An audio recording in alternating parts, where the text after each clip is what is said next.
Hello student, welcome to Atul education.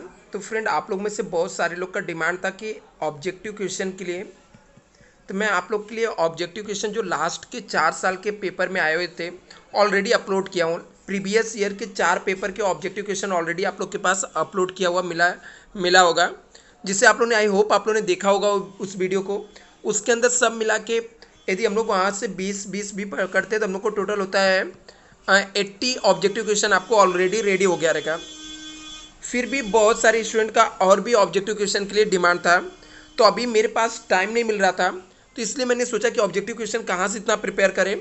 तो मैं आपके पास कुछ बोलते ना क्वेश्चन बैंक है, इसमें से भी आने के चांसेस है ऑब्जेक्टिव क्वेश्चन। जो उसके ऑब्जेक्टिव क्वेश्चन को मैं एक्सप्लेन कर देता हूँ, लेकिन इसके सब क्वेश्चन का आंसर मैं बता दूंगा राइट।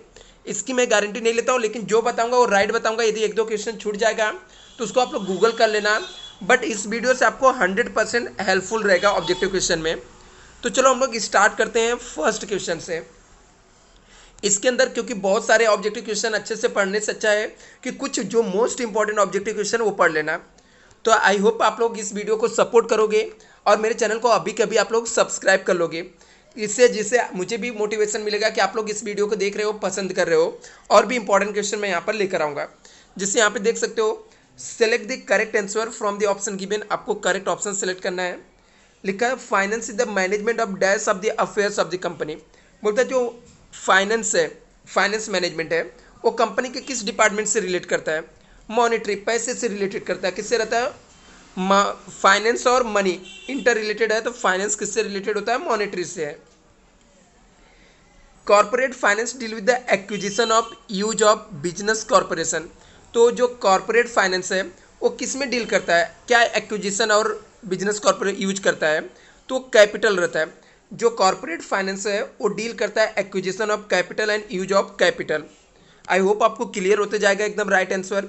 जो भी बताऊंगा फ्रेंड आपको 100% राइट ही बताऊंगा। जो मुझे डाउट रहेगा उसको मैं आपको छोड़ दूंगा, आप लोग गूगल कर लेना, इतना आप लोग कर सकते हो। जितना मेरे तरफ से पॉसिबल होगा आपका हेल्प जरूर करूंगा मैं। Third question, the benefit of depository receipt is the ability to raise the capital dash market. बोलता है जो डिपॉजिटरी रिसिप्ट होता है, इससे जो बेनिफिट मिलता है वो कौन से कैपिटल रेज करने के लिए आता है? मतलब हम लोग का कौन सा कैपिटल रेज करने में हेल्प करता है? नेशनल कैपिटल, लोकल कैपिटल या इंटरनेशनल? तो जो डिपॉजिटरी रिसिप्ट होता है, जैसे एडीआर हो गया और जीडीआर हो गया, ये हम लोग को हेल्प करता है इंटरनेशनल कैपिटल को रेज करने के लिए हेल्प करता है। यहाँ पे लिखा है under method issue price of this shares is based on bidding के ऊपर डिपेंड करता है। तो आई होप, मुझे लगता है कि इसका राइट ऑप्शन जो रहेगा बुक बिल्डिंग मेथड्स रहेगा। तो बट इसको आप लोग चेक कर सकते हो, कंफर्म कर सकते हो। मेरा डाउट वाला क्वेश्चन, बट मेरे हिसाब से बुक बिल्डिंग होना चाहिए। कंफर्म कर लेना, कुछ रहेगा तो आप लोग कमेंट भी करके बता देना। ये मैं गलत नहीं बता रहा हूँ, मैं सामने से बोल रहा हूँ, मुझे डाउट है, तो आप लोग इसे चेक कर लेना। In dash is the shares of the company offer to the public first time. बोलता कौन सा शेयर्स रहता है जिसे हम लोग बोलते हैं कंपनी फर्स्ट टाइम ऑफर करती है? Share of the company offer to the public for the first time. जब कंपनी फर्स्ट टाइम पब्लिक को शेयर ऑफर करती है तो उसे हम लोग बोलते हैं IPO, initial public offer. Dash is the offer to the existing share holder. जो कंपनी के पहले से शेयर होल्डर रहते हैं उनको क्या दिया जाता है? लिखा dash is the offer to the existing equity share holder. तो उनको एग्जिस्टिंग शेयर होल्डर को राइट इशू दिया जाता है, राइट शेयर से दिया जाता है। नेक्स्ट यहाँ पे देखते हैं, secure debenture must be redeem within day from the date of issue. Secure debenture को कितने डे के अंदर हम लोग रिडीम करते हैं? तो 10 ईयर्स। इसका क्या टाइम रहता है? 10 ईयर्स रहता है। सिक्योर डिबेंचर कितने ईयर्स के लिए रहता है? 10 ईयर्स के लिए रहता है। नेक्स्ट यहाँ पे दिया है debenture certificate must be issue with in the allotment of debenture. तो यहाँ पे 60 आना चाहिए, 60 मंथ आएगा या 60 डे। एक बार कंफर्म कर लेना, मैंने इसका कॉन्सेप्ट ऑलरेडी बताया हूँ, तो एक बार चेक कर लेना आप लोग। नेक्स्ट यहाँ पे देखते हैं, the contract between the company and debenture trustees of the company is called. बोलता है जो कॉन्ट्रैक्ट होता है किसके? डिबेंचर के बीच में और डिबेंचर ट्रस्टीज के बीच में। कॉन्ट्रैक्ट बिटवीन कंपनी और डिबेंचर ट्रस्टीज, कंपनी और जो डिबेंचर के ट्रस्टीज रहते हैं उसके बीच में जो कॉन्ट्रैक्ट होता है उसे हम लोग क्या बोलते हैं? उसे हम लोग डिबेंचर ट्रस्टीज बोलते हैं। क्या बोलते हैं? डिबेंचर ट्रस्टीज बोलते हैं। Deposit can be accepted for the maximum 6 month, sorry minimum 6 month and maximum 36 month रहेगा। तो जो डिपॉजिट रहता है हम लोग मैक्सिमम कितने मंथ्स के लिए एक्सेप्ट कर सकते हैं, 36 मंथ के लिए एक्सेप्ट कर सकते हैं। मिनिमम 6 मंथ होता है, मैक्सिमम 36 मंथ होता है। नेक्स्ट यहाँ पे company company issue dash of the invite the member subscribe for the deposit. बोलता है कंपनी इशू करती है मेंबर को सब्सक्राइब करने के लिए डिपॉजिट। तो क्या करती है, एडवर्टाइजमेंट देती है, सर्कुलर देती है, न्यूज़पेपर इशू करती है। तो एडवर्टाइजमेंट देगी कंपनी, क्या देगी, एडवर्टाइजमेंट देगी। Return of deposit must be filed every year on before. तो ये इस आंसर को आप लोग एक बार चेक कर लेना, रिटर्न कब फाइल करना पड़ता है, ठीक है, डिपॉजिट का। तो इसका मैं कंफर्म आंसर नहीं बता सकता हूँ, तो इसलिए मुझे डाउट है, तो इसलिए मैं आपको आपके ऊपर छोड़ा। यदि पता चलेगा दूसरे के हेल्प के लिए आप लोग कमेंट करके जरूर बताना। नेक्स्ट लिखा है secretarial correspondence with the members should be. मतलब जो सेक्रेटरी कॉरेस्पॉन्डेंस बनाता है, मतलब जो लेटर बनाता है, सेक्रेटरी जो लेटर लिखता है मेंबर के लिए, वो कैसा होना चाहिए, लेंदी होना चाहिए, शॉर्टकट होना चाहिए, और क्या होना चाहिए, प्रॉम्प्ट और प्रेसियस होना चाहिए। तो कैसा होना चाहिए, न तो शॉर्टकट होना चाहिए, न तो लेंदी होना चाहिए, प्रॉम्प्ट और प्रेसियस होना चाहिए letter. Debenture repayable after the certain period dash are debenture. ऐसा डिबेंचर जिसको हम लोग कुछ समय के बाद रिफंड कर देते हैं, रीपेमेंट कर देते हैं, उस डिबेंचर को हम लोग क्या बोलते हैं, रिडीमेबल डिबेंचर बोलते हैं। नेक्स्ट यहाँ पे देखते हैं, लिखा है the rate of interest payable on debenture. Fix रहता है, जो डिबेंचर को हम लोग इंटरेस्ट पेमेंट करते हैं वो फिक्स रेट में रहता है। आगे लिखा है deposit are dash of the company. Depositor क्या होता है, कंपनी के लिए क्रेडिटर होता है। डिपॉजिटर क्या रहता है, क्रेडिटर रहता है, उधारी में पैसा देता है, इसलिए वो क्रेडिटर रहता है। लिखा है the physical mode securities are held in dash form. बोलता है जब फिजिकल फॉर्म में सिक्योरिटी होता है तो कौन से फॉर्म में रहता है, पेपर फॉर्म में होता है। किस में होता है, पेपर फॉर्म में आता है। फिजिकली जो सिक्योरिटी रहता है वो किस में रहता है, पेपर फॉर्म में होता है। नेक्स्ट यहाँ पे लिखा है risk of losing the certificate exist in dash mode. बोलता है लॉस होने का, शेयर सर्टिफिकेट गायब होने का डर किस में रहता है, फिजिकल फॉर्म में रहता है। डीमेटेरियलाइजेशन और डिजिटल में तो पॉसिबल ही नहीं है।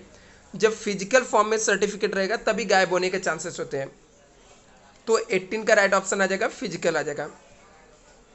Depository act was passed in. Depository act कब पास हुआ था, 1996 में हुआ था। आगे यहाँ पे लिखा है इन इंडिया ISIN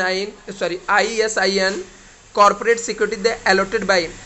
इसको एक बार कंफर्म कर लेना, सेंट्रल गवर्नमेंट या NSDL में से दोनों में से कोई एक आएगा। तो मैं इसका आंसर नहीं बता रहा हूँ, तो इसका आप लोग ISIN कॉर्पोरेट सिक्योरिटीज कौन अलॉट करता है, तो आप लोग चेक कर लेना, सेंट्रल NSDL रहेगा या सेंट्रल रहेगा। Dividend the recommended by board of director रहता है। डिविडेंड कौन रिकमेंड करता है, board of director. Interim dividend is declare by board of director. Interim dividend भी कौन डिक्लेयर करता है, बोर्ड ऑफ डायरेक्टर। नेक्स्ट यहाँ पे देखते हैं, लिखा final dividend is the declare by board of director approved by share holder. Final dividend को भी डिक्लेयर बोर्ड ऑफ डायरेक्टर करता है और अप्रूव कौन करता है, शेयर होल्डर करता है। Dividend can not be declare out of capital reserve में से डिविडेंड आप डिक्लेयर नहीं कर सकते हो। नेक्स्ट लिखा payment of dash dividend must be authorise in articles of association. तो आर्टिकल्स ऑफ एसोसिएशन में कौन से डिविडेंड को पेमेंट करने के लिए ऑथराइजेशन होना जरूरी है, तो इंटेरियम डिविडेंड को पेमेंट करने के लिए ऑथराइजेशन होना जरूरी है। आगे यहाँ पे नेक्स्ट लिखा है money market is the market for lending and borrowing of the fund for dash term. बोलता है मनी मार्केट कौन से टाइप का फंड हम लोग को देता है, तो मनी मार्केट जो रहता है वो शॉर्ट टर्म का फंड देता है। यहाँ पर हम लोग का MCQ खत्म हुआ। नेक्स्ट हम लोग देखते हैं इसके मैच द कॉलम।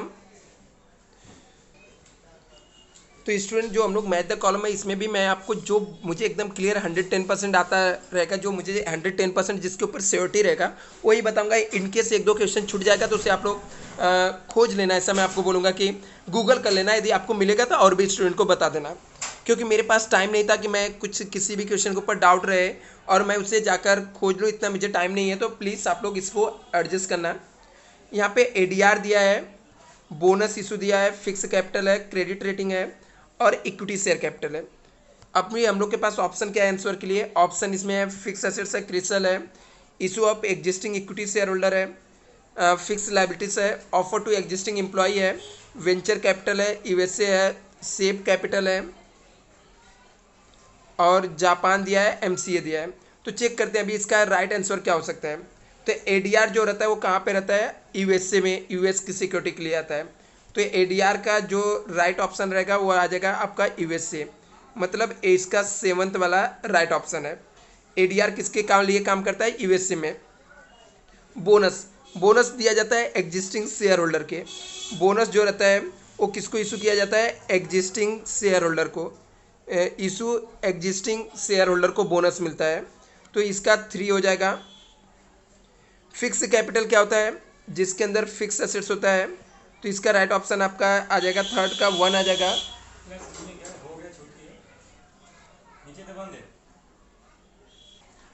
यहाँ पर नेक्स्ट हम लोग को क्या फिक्स कैपिटल दिया है, तो फिक्स कैपिटल जो रहता है फिक्स एसेट्स आता है। तो सी का क्या आ जाएगा आपका? 1 आ जाएगा। सी का आपका 1 आ जाएगा। क्रेडिट रेटिंग, क्रेडिट रेटिंग जो एजेंसी वो क्रिसल है, तो इसका डी का 2 आ जाएगा आपका। क्रेडिट रेटिंग एजेंसी कौन सी? क्रिसल है। और इक्विटी शेयर कैपिटल क्या है? तो इक्विटी शेयर कैपिटल को वेंचर कैपिटल में हम लोग मैच कर देते हैं। तो इक्विटी शेयर कैपिटल क्या आपका? वेंचर कैपिटल होता है। तो अभी नेक्स्ट हम लोग देखते हैं यहाँ पर ऑप्शन क्या दिया पहले पढ़ लेते हैं। डिबेंचर सर्टिफिकेट है, एफईओ है, वर्किंग कैपिटल है, फाइनल डिविडेंड है और क्या दिया है? प्रेफरेंस कैपिटल दिया है। और इसके ऑप्शन क्या क्या दिया है? ऑप्शन में दिया है सम ऑफ करंट एसेट्स है, decided and declare by the board of director. Decide और डिक्लेयर कौन करता है? बोर्ड ऑफ डायरेक्टर यहाँ पे दिया है। Any issue after the first and time of the public है यहाँ पर। दूसरा सम ऑफ करंट लायबिलिटीज ऑप्शन दिया हुआ है। और नेक्स्ट ऑप्शन क्या दिया है यहाँ पर? फर्स्ट टाइम पब्लिक ऑफर है, रिस्क कैपिटल है।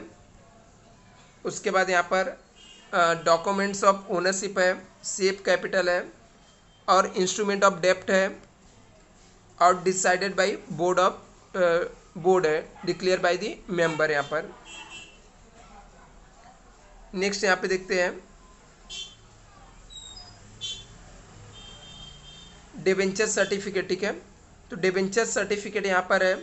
तो डिबेंचर सर्टिफिकेट क्या रहता है? तो इसमें से क्या ऑप्शन आ सकता है एक बार चेक कर लेते हैं हम लोग। तो पहला ऑप्शन डिबेंचर सर्टिफिकेट है, तो यहाँ पे इसका राइट ऑप्शन क्या रहेगा? इंस्ट्रूमेंट ऑफ डेप्ट रहेगा। देखो यहाँ पर मेरा मतलब ये सेकेंड पेज पे इसलिए आपको शो नहीं हो रहा है। तो डिबेंचर का राइट ऑप्शन मतलब फर्स्ट वाले का राइट ऑप्शन क्या आ जाएगा? इंस्ट्रूमेंट ऑफ डेप्ट। आप लोग चाहिए तो लिख कर रखना, इसको बाद में आप लोग चेक कर लेना, इसे पीडीएफ आपको मिल जाएगा। तो यहाँ पर देखो क्या लिखा है, डिबेंचर का राइट ऑप्शन क्या था? 9th वाला है, इंस्ट्रूमेंट ऑफ डेप्ट है। एफईओ क्या होता है? Follow up public offer. ठीक है, जब कंपनी सेकेंड टाइम मतलब वापस से जब शेयर ऑफर करती है तो उसको हम लोग बोलते हैं। तो यहाँ पर राइट ऑप्शन क्या आ जाएगा?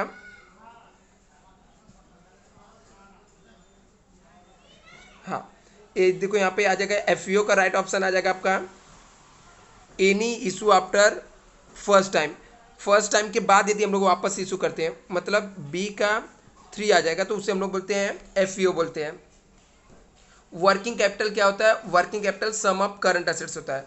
3 का 1 आ जाएगा। फाइनल डिविडेंड क्या है? Final dividend declare by board of director होता है। ठीक है, यहाँ पे declare by the board by member के थ्रू, तो इसका राइट ऑप्शन आपका आ जाएगा फाइनल डिविडेंड। 4th का एकदम लास्ट वाला आ जाएगा, 10th आ जाएगा, declare by board of director with the approved by the share holder. तो यहाँ पे 10th आ जाएगा इसका।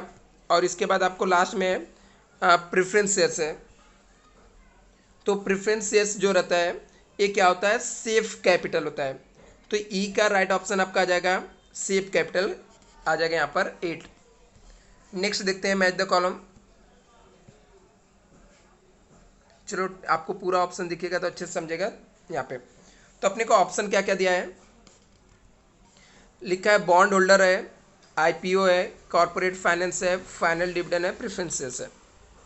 और आंसर के ऑप्शन क्या दिया? Deal with the acquisition and use of asset दिया है, declare in annual general meeting दिया है, any issue after first time public offer है, deal with acquisition use of capital है, फर्स्ट टाइम पब्लिक ऑफर है, fix rate of dividend है, owner दिया है, फ्लैक्चुएट रेट ऑफ डिविडेंड दिया है, क्रेडिटर दिया है और declare in the board meeting दिया है।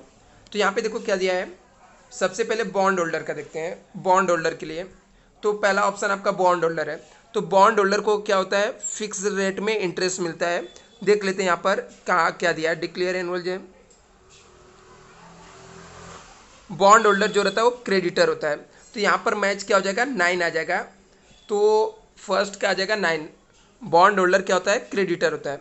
आईपीओ क्या होता है, जब कंपनी फर्स्ट टाइम इशू करती है तो उसे हम लोग आईपीओ बोलते हैं, फर्स्ट टाइम पब्लिक ऑफर। ठीक है, जब पहली बार पब्लिक ऑफर किया जाएगा तो उसे आईपीओ बोलते हैं, इसका 5 हो जाएगा।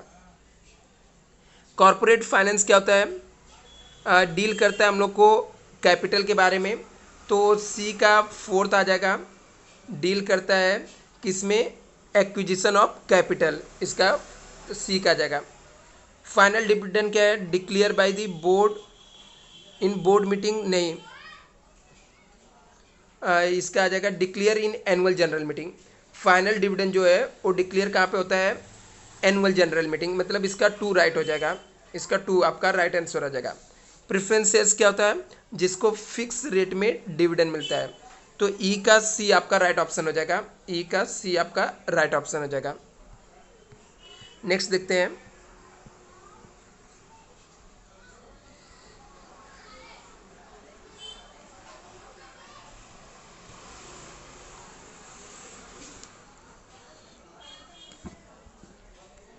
ऑप्शन आपको दिया है डिबेंचर होल्डर, आईपीओ है, चार्जेस ऑन असेट्स है, सेबी है और issue with in the 2 months allotment of shares है।